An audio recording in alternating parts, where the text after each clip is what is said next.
Hi guys, thanks so much for coming back to my channel. I hope that you have subscribed and maybe give this video a like by the end of the video. I decided to do the questions that I asked you guys on my Instagram and my YouTube separately from my income video because there were so many long explanations and I got another video out of it. So I hope this video does well. I don't know how well it's gonna do. I don't know how I'm gonna shoot it.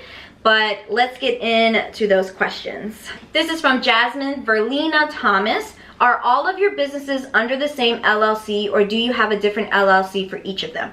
So not every single one of my businesses has a different LLC. I have my YouTube under my Let's Jazz It Up 2 name, and then I have my planners and I have my signing agent under my Social Security because I don't make much money from planners, and my signing agent I can put under a 1099 as a contractor work. I didn't want to have an LLC for it, and I have no desire to move up as a signing agent.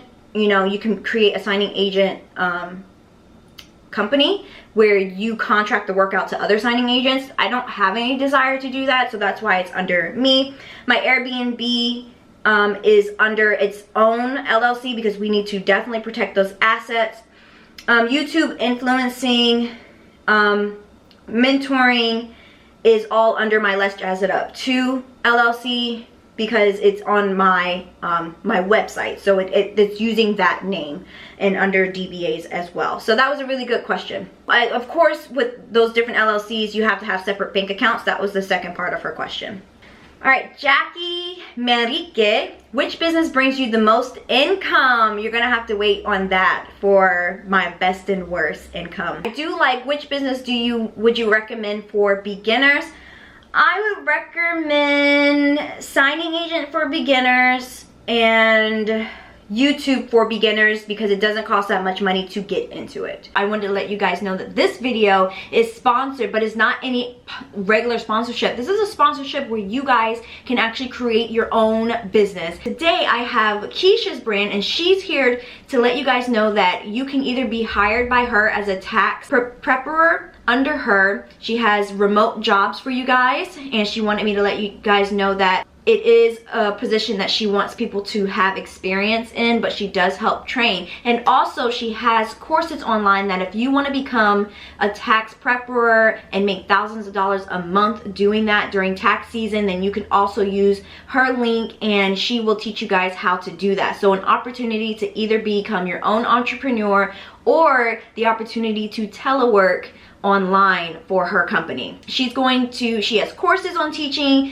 how to do taxes, open your own business, make thousands of dollars, and it's also a commission-based job. So you make money off of your commission. You can make more money off of that than just selling the product. So there are so many ways to make money. So Keisha was really lovely enough to tell me about her job, what she does, and I can also provide the links and website for you guys to check it out. To be an agent, you will have to pre-apply. If you want your taxes done for her, I can also provide that link in the description box for you, and that is taxontrack.com. If you want to learn how to do your own taxes so you can make money doing taxes, her course website is startyourtaxcompany.com. That will also be in the description box. She has live trainings as well, before season and during the season, so that you guys are never alone and you feel like you're learning the material so that you can go on your way to creating your own tax business. She said that she has helped people make from 10K all the way up to 30K with this tax course business for you guys. Keisha started doing taxes back in 2016. In her first season, she made $33,000 in her first season. Second season was over $100,000. So Keisha does have the credentials to help you guys sign up for her links. I'll put it in the description box. She does have promo codes if you guys want to sign up that are going to be advertised on her website, as well as you can talk to her. So again, if you guys want your own business to be shouted out on my channel and you are only a small business and a subscriber of mine, then you can check out my website, letsjazzitup2.com, and we can get your business out there for more exposure on my channel. So let's get back into the video. How do you stay safe when meeting someone to sign? So these lenders have a lot of these everybody's information on file. They have their social security, they have where they work, they have their partner's information, They have everything, so I don't ever feel unsafe going to signings. I actually let one person into my car. We were at 7-Eleven. It was a woman, so it was daylight as well. I had to let her in because it was raining and we couldn't meet at her house because she also had rentals and one of her rentals burnt down on the street that we were on, so I just let her into my car. Plus, my car was way cleaner than hers. Is it still worth it to become a notary signing agent? I really don't understand why people think that the time like comes and goes.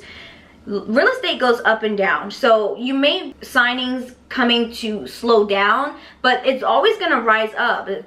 Real estate does never just plummets and never comes back up. So being a signing agent is always good now. Like, just get into it now. You will get back your investment. Like, there's no way for you not to get back your investment on becoming a signing agent. Like, within your first 2 signings, you've made your money back. So yes, it's always a good idea to become a signing agent. How has your vending machine business been since the pandemic and everyday reopening? So it's not that my vending machine business has suffered from being in the pandemic. I mean, my gumball machines did, and I got rid of them. Not because I couldn't come back to it. I just fell out of love with it, which is why I just now do full line. However, I'm just not available to continue my vending machine company as often as I want. So eventually it'll be one of those income streams that I do let go of. Not because I don't love it, but because all of my other income streams are way more demanding with my time. Tell us what you've learned during the beginning stages of YouTube. Oh, I love YouTube questions.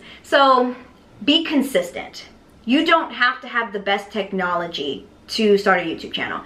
A lot of people use their iPhones to film. I use my Android to film. It does not cost a lot to become a YouTuber anymore. The editing system could cost you some money. However, my advice is to become consistent. Be very consistent with your work. Regardless if you're getting 1 view, 100 views, 200 views, you gotta start from somewhere. You cannot compare yourself to these people who have millions of followers. You can't compare yourself to me. I've been doing this for 10 years. It takes consistency, dedication, and the love of creating and helping others, or possibly helping others one. Also, make sure you're not using copyrighted music. You can go online and find free background music on YouTube. How do you prioritize your money for different purposes? So, a lot of my business, of course, are self-funded. So what I do is I have a very strict budget with myself. Well, it's not that strict anymore.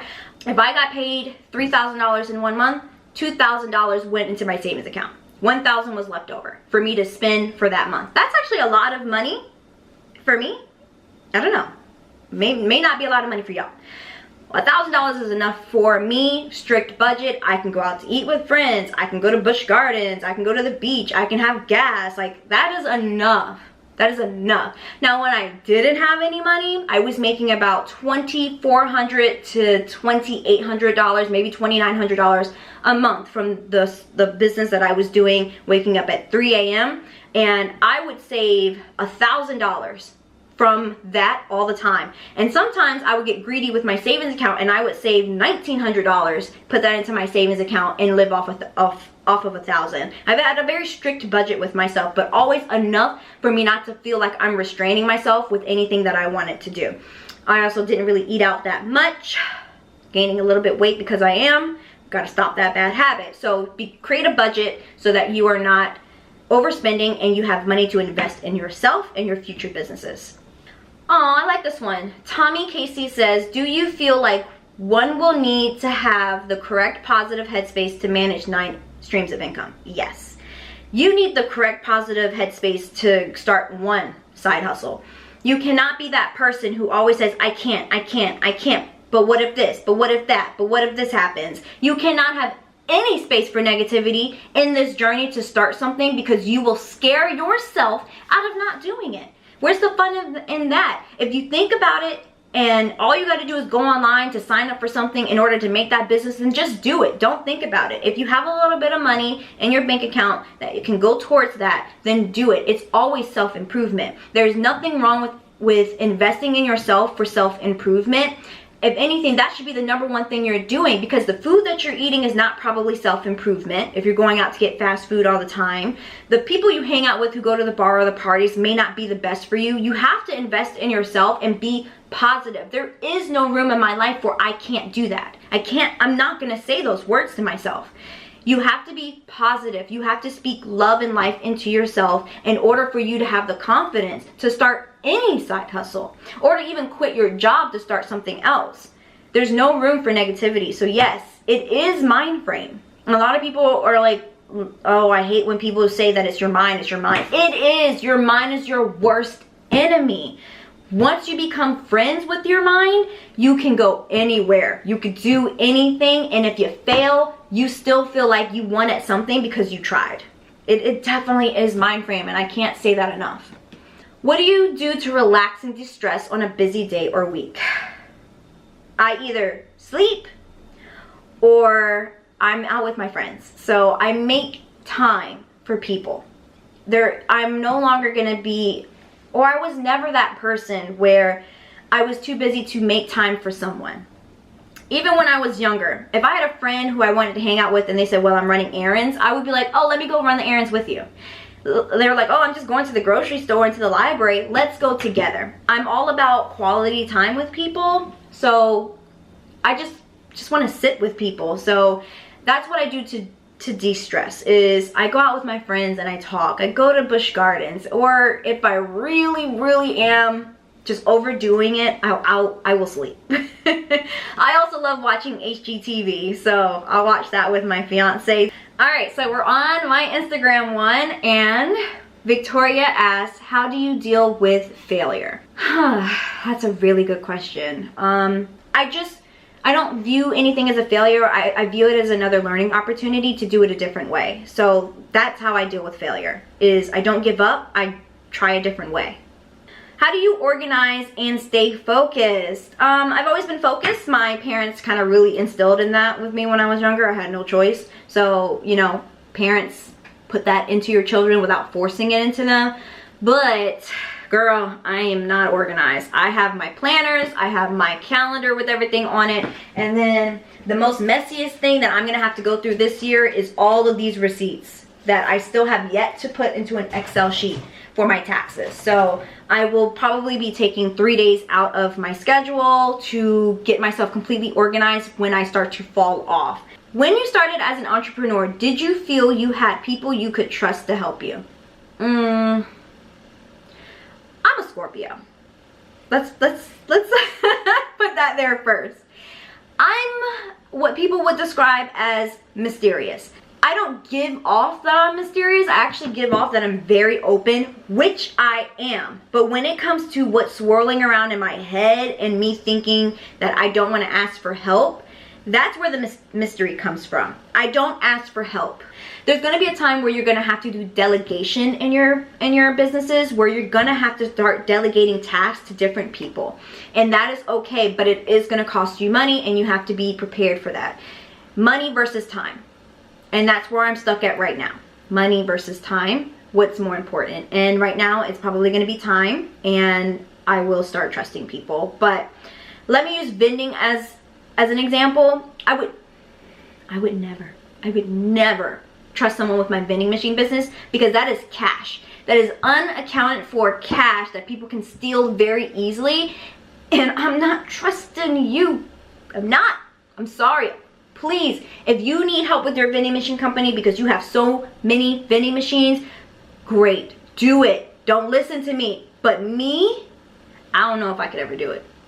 That's the truth. I'm so sorry. What advice would you give to someone just starting out with LSA and Airbnb? Raise your prices when people want fax backs or scan backs. So if your fee is $100 and the company is saying, hey, we need it to be scanned back, you need to be adding an extra $15 to $20 on top of that. So do that. LLCA for that. Now, starting out with Airbnb, get a maid. I said this already, but you need to already have a maid that you've interviewed before you start anything. That should be your #1 priority, is to find a maid. I also have cash reserves. You need to make sure you have money in that account already that is going to be available if something goes wrong. Have you taken enough downtime or self-care? Yes, I have been putting a little bit more into that recently. Before, oh my gosh, no. Oh my gosh, no. But I loved it. Self-care to me was me making money back then. When I was doing 6 signings a day, hitting my vending machine, doing my YouTube, filming every single day for YouTube. No downtime. There was times where I may have had a signing not go through at nighttime, which means I got to come home early and I would literally just lay on the couch and go to sleep. Now, I made a promise to myself that I would no longer work late at night unless students really needed me to. So minority one-on-one students or my mentorship students, unless they really needed me to, I would work at nighttime, but that would be like only twice a week, only if they needed me to. So I promised myself that I would spend night times with my family or my friends, and I've been a lot better because of that. I love this question. What would you do with $700? I would put my car on Turo. I would start an Airbnb made business, and of course I would have to spend money on buying flyers and also cleaning supplies, but honestly I got cleaning supplies at my house. I would use the rest to become a signing agent. So yeah, that's what I would do with $700. No question about it. And I'll probably become an ESL teacher again. So that's 4 businesses I would create, no doubt, quickly. Think back to when you open a new line of businesses. Now, which one was the most profitable at its early stage? Only the early stage, don't judge it at its current, if that makes sense. I totally know what you mean, and I'm gonna say it's between it's between signing agent and Airbnb. I mean, they make great money, but for the least amount of work, Airbnb, yeah, that's my, it makes great money. It makes so much good money.